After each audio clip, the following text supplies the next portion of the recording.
Hello and welcome. In this video, I'm going to cover everything that's new in the CashScript Playground with CashScript version 0.10.0. So as you can see, the Playground is currently at version 0.10.0 and you can follow along at playground.cashscript.org. So let me shrink this down so you can see more of my screen.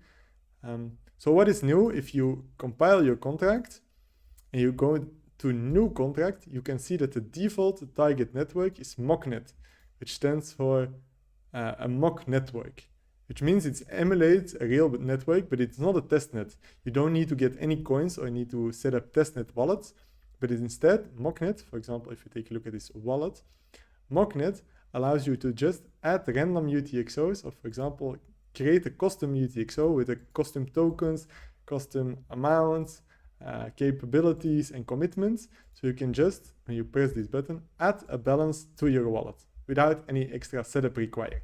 So this is very handy for testing. So you can see this UTXO has an amount of Satoshis and no tokens. So you can just keep pressing this button to fund your wallet. And these are just local fake UTXOs with which you can do testing. So it's very handy. So if we quickly try to set up a new contract, so we'll transfer with timeout. We can call this contract test. We need two public keys and an integer. So for now we can just use one because I want to show this off. So we created a new contract, a contract test, and if we go to the transaction builder, you will see this is also updated. So we can now select the contract function, which in our case is either transfer or timeout. So if you use transfer, then we get this screen where we select the UTXO. So for example, we see here all the UTXOs of our wallet 1, but we can also create a UTXO for our contract. So if we create a UTXO here, we go to the builder, then we can see select UTXO. We have the test UTXO 0, which is our contract UTXO. So this allows for a very quick setup. And now we're already most of the way to creating a successful transaction. So we have our test UTXO, which remember is a contract. And if you take a look at the details, it's both the sender and the recipient are the same wallet, and it has a timeout of 5. So if you want to send with this, we just select our wallet 1. We, for example, send 1000 Satoshis, and we send back to this wallet 1. So we copy this address, paste it in here, we send, and then it says transaction evaluation passed, see bit.auth IDE link in console. So it just worked. So this is what a transaction looks like on MockNet. It doesn't give you any transaction ID because it's not a real transaction that it's broadcast on the network. But we could use the new debugging capabilities to take a look at this transaction in detail, or rather this contract in detail. So this is our contract on our CashScript contract in green. So it says contract transfer with timeout, and these are and as you can see, this is all grayed out. This is because we took the first function, the function transfer, and these are the opcodes that each of our lines compiled down to. So we see these are our three arguments, timeout, recipient, and sender. And in our case, recipient and sender are the same byte string. And then here it says integer is 05. And you can see here, it checks whether 0 is provided as the function index. And if you look in the arguments at the top, you can see indeed the function index is 0. And then it does a signature check with this signature that's provided at the very top. So you can also follow the evaluation here on the right-hand side with whatever happens on the stack. So here you will see all the items. So if we quickly go over this, so first there is a signature on the stack. Then there is this function index, which is added as a second item on the stack, and it's just 0. Then we add 3 more items to the stack. First, this timeout, which is the number 5, then the sender, and then also the sender. So it's called sender twice because this is the same under the hood, it's the same, but otherwise it will one time have recipient and one time it will have sender. And then you can see what happens. Here it does a check. So this function index will get brought to the top of the stack. Let's take a look. So we can, for example, if you want to debug line by line, you could do it like this. So as you can see, op3 op pick brings our function index to the top, and then it says op0. So we add a 0 to the top, and then it checks whether those two are equal, and this adds a 1 because indeed those two are equal. And then it says op if, and because it's a 1, we follow this code path. And then we have our signature check, which here is 4 opcodes. And we do the signature check, and it indeed works. So it leaves a 1 on the stack. And then here is just cleanup. So we just do nip, which means that we get rid of this sender, we get rid of this timeout, and we get rid of this function index. So if you would break this again up line by line, op nip, op else, we see that all the 1 keeps being in place because nip removes, we can hover over this, nip remove the second to the top item from the stack. So indeed sender is removed here, then timeout is removed, and the function index is removed. Then it says op else, which is all skipped because if we already took this if branch, so the else condition does not hold true. And then it says end if, and a 1 is left on the stack, meaning that the transaction evaluation passed. So this is the kind of debugging that's now enabled after the CashScript update, because we have this line-by-line evaluation with MockNet and with the Bitout IDE, which is very handy, and you can find it at ide.bitout.com. So what does a failing transaction look like? Well, if we, for example, instead of wallet 1, we make a new wallet, here in wallet, a wallet 2, and we just create a wallet, we use the wallet 2, and we do send, and it says, yeah, the transaction failed with the following message. Transfer with timeout, require statement failed at input 0. Of course, our contract is at input 0.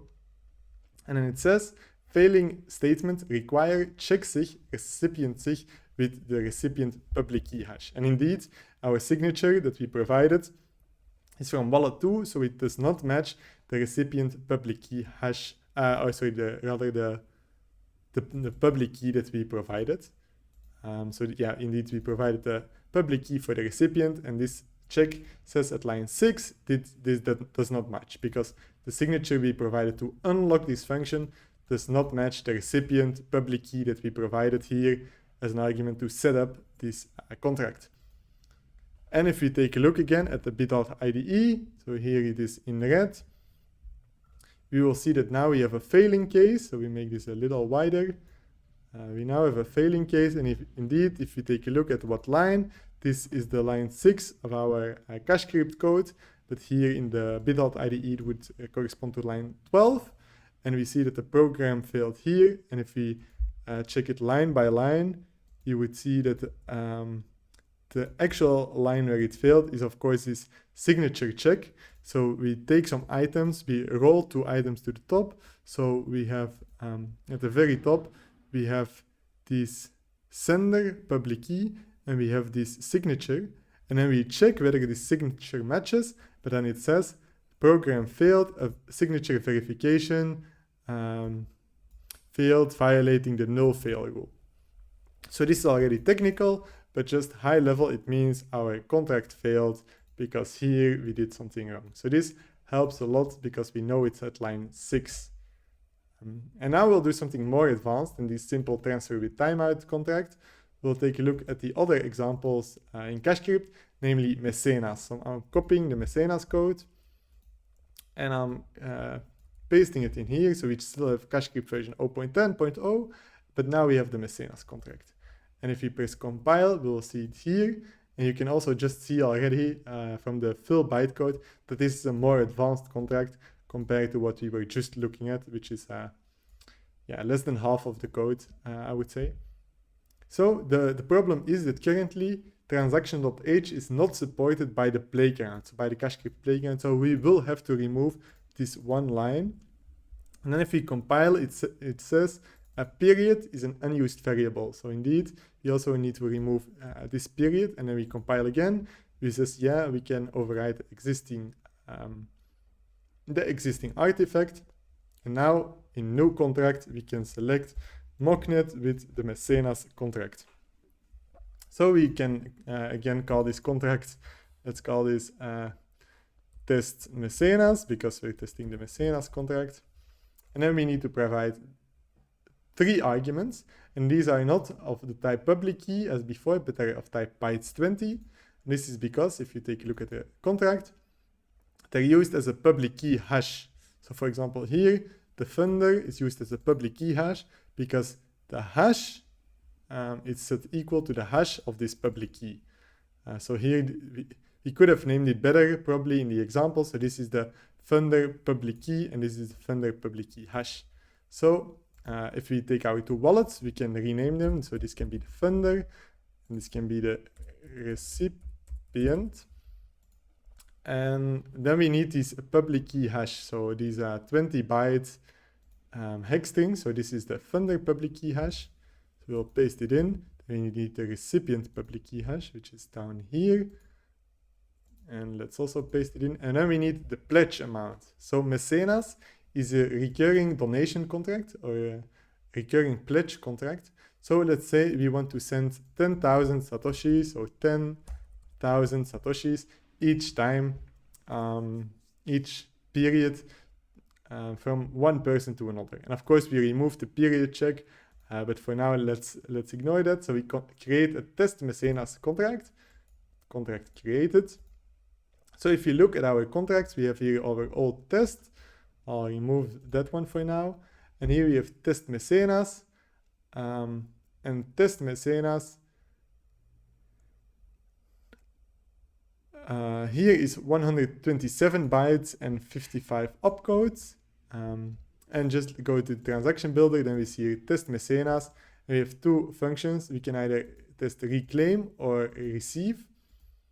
And reclaim is very simple, so I don't think it's really worth it to test this one. So this will be left as an exercise for the viewer.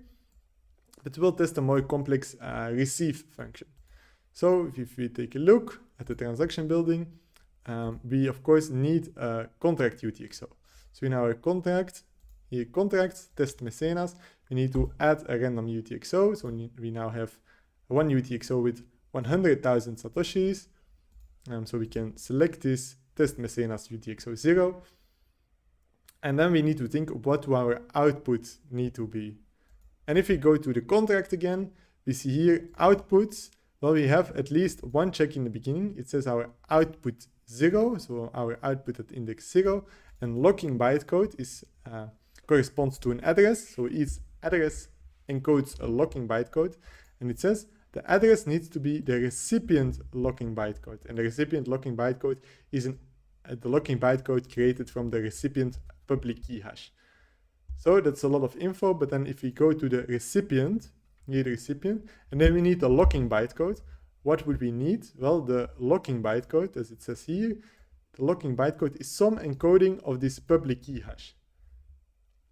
So we start from this public key hash, and then we create from this, we add some encoding, so it becomes an address. And if you want to learn more about the public key hash encoding, you can take a look at this. So as you can see, the public key hash is part of the locking bytecode, but there is also a bit more, namely this duplication, hashing, equal verify, and signature check. So it's also pasted here. And so in practice, this means that each locking bytecode for a public pay to public key hash, it starts with 76, then A9, and then 14, followed by some public key hash, and then it ends in 88 AC. And why is that? Because 88 AC corresponds to op equal verify op check sig. And you can also see it here below. So if you want to take a look at this, it's learn me a Bitcoin and then pay to public key hash. And this is quite important if you want to understand how addresses and locking scripts work.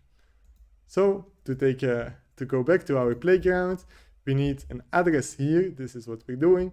And we set the address corresponds to our recipient public key hash. So we go recipient public key hash, and the locking bytecode is just our address. All right. And then what amount do we put in? Well, the amount, as it says here, the amount is either, it depends on whether there is enough over for a pledge after this. But if you remember, our contract is funded with 100,000 satoshis, and our pledge, so if you take a look at the details, it's only 10,000. So we definitely have enough. So we're here at the else case. And it says, then if we have enough for the pledge, then we just, the output of this, the output amount, so the output value of output 0 needs to be equal to the pledge. So for us, this is 10,000. So I'll put in 10,000. And then to continue, we also need to restrict output 1. So we need to create a second output. This was output index 0. We need an output index 1. And then we have 2 fields to fill in. We won't need to add any tokens for this contract. So we will just need a receiver address and a Satoshi amount. So the amount is the change value. And what is the change value? It's the current value of the contract. So of the active input value minus 1,000 minus the pledge. So 1,000 is the miner fee and the pledge is 10,000. So if we take a look at how much is in the contract, is this amount.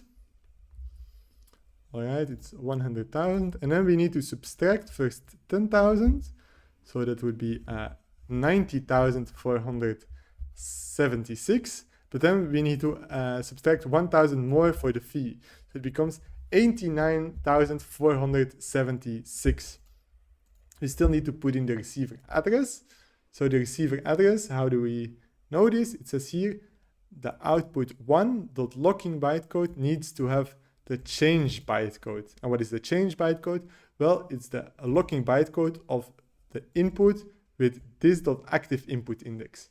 So for our case, this.active input index is 0 because our contract is at input, here at input 0. And then we need to take a look at what the locking bytecode is. So that's simply our contract address. So it's this, the contract address of the pay-to-script #32. We can copy it, put it here, and then we have filled everything in that the contract restricts. So if we take one more look, we need to check all the require statements, and we can ignore the if because we're not in this if statement, but in the else statement. So the require, we need an output locking bytecode. The next require says we need the value of the first output, and then here we also restrict the value and the locking bytecode of the output at index 1. So we have both restricted the address and amount of output 0, and also the amount, the amount and the output of output 1.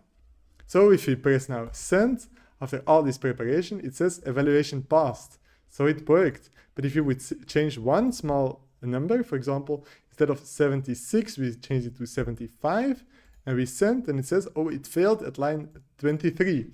And namely, it failed at this statement, transaction output of the output 1 dot value needs to be exactly the change value. And now it's not exactly equal, no, it's a one-off as we expected. And so this is the big update, that we know exactly which line is failing. And then to finish this video, we'll take a look at the Bitalt IDE link. And here you can see the whole contract, what's going on with Mecenas. Of course, you would need to make it much wider to also see the CashScript code. But this is how you can now do debugging. You can check exactly what's going on under the hood, see which opcodes map to which CashScript line, and also use the Bitalt IDE to see how the stack evolves. So here all the items are collapsed together, but we can show them all like this.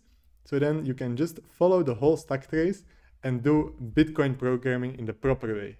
So I'm really excited about this tooling. I hope you take a look at it and that you can experiment with this like we did in the tutorial just now. And that's pretty much everything I wanted to show. Thank you for watching this video and see you in the next one. Bye bye.